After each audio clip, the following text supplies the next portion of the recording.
Welcome back, fellow cosplayers! I know it's cold out there in the winter, so it's nice sometimes to just hibernate and work on a project. So we're gonna dive right back into all of the gadgets and gizmos. Are you ready to learn about new tools that could help in the long run? Today you're gonna learn how to harness the power of a circular sander.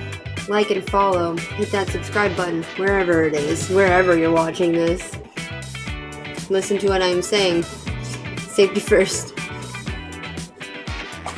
Now, because there is a lot of dust involved when it comes to sanding anything, no matter what material it is, there are always going to be particles flying all over the freaking place. When I was younger, I didn't realize that when you Dremel or when you sand, there's all these dust particles that go everywhere. They get in your lungs, they get in your nose. If you don't take these safety precautions, it ends up directly up your nose, and then you're blowing black chunks of foam out of your face. It's kind of gross.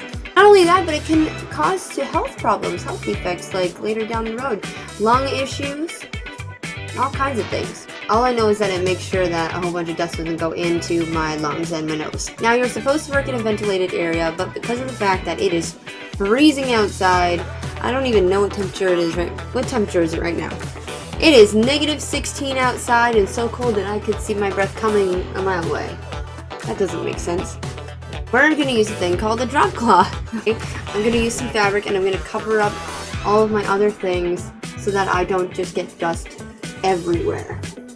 Because it will get everywhere. I'm also wearing this sweater on purpose because I like to call this sweater my dust collector.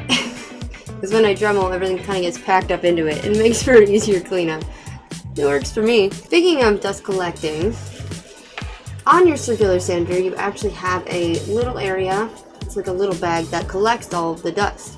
You want to make sure you clean it out every once in a while or else it'll get too full and then problems. The dust bag has a zipper, and you just unzip it and then you just take everything out that way.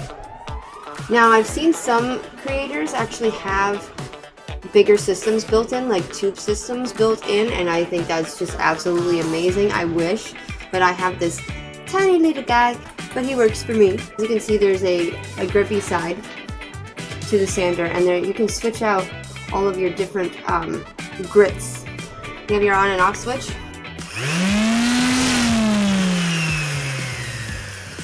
He's very fast. He's very, very fast. Very, very dangerous, as you can see. There's a reason they call it power tools, because they got a lot of power. A lot of sanders have different speeds, so you can go faster and slower. Unfortunately, this bad boy has one speed and one speed alone, which is super. It is a little intimidating at first, but then you get the hang of it, and you get the hold of it in your hand and how it works. These are called sanding discs. They come in a variety of different grits from coarse to fine, just like any of your regular sandpaper comes from coarse to fine. Usually with projects, you want to start off with something coarse and then you want to move your way up into something fine or something for a polishing effect at the very end. So these are just a fine grit. And they look like this. They're coarse on one side and then they're soft on the other side, because the softness, it's like a big giant Velcro circle that attaches to your circular sander. Sticks on like that.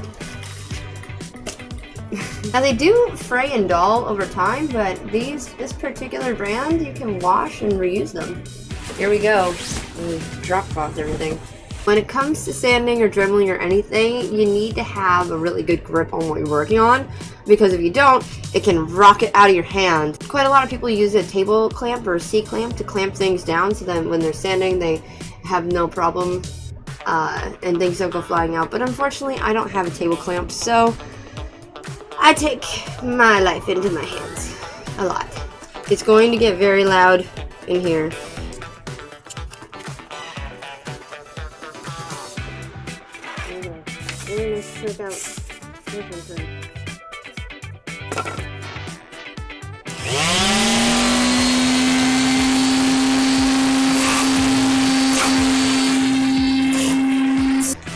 Now this is just to show what kind of power this guy has. It really cuts through everything.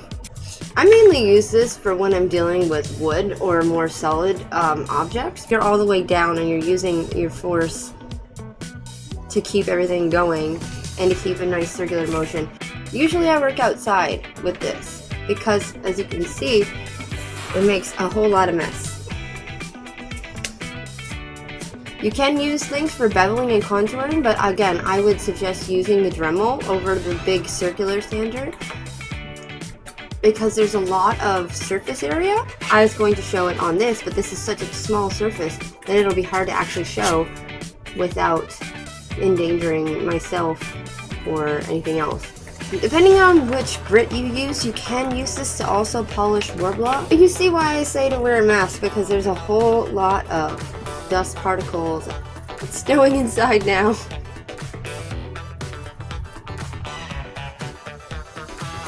We're not going to try it on the other things. I don't want to destroy things today. Remember, it's good to practice on scrap materials because you want to make sure you have a handle on it. It's a very powerful tool. As always, I'm Ray Gray. Thanks for watching, everybody. Happy crafting and stay inspired!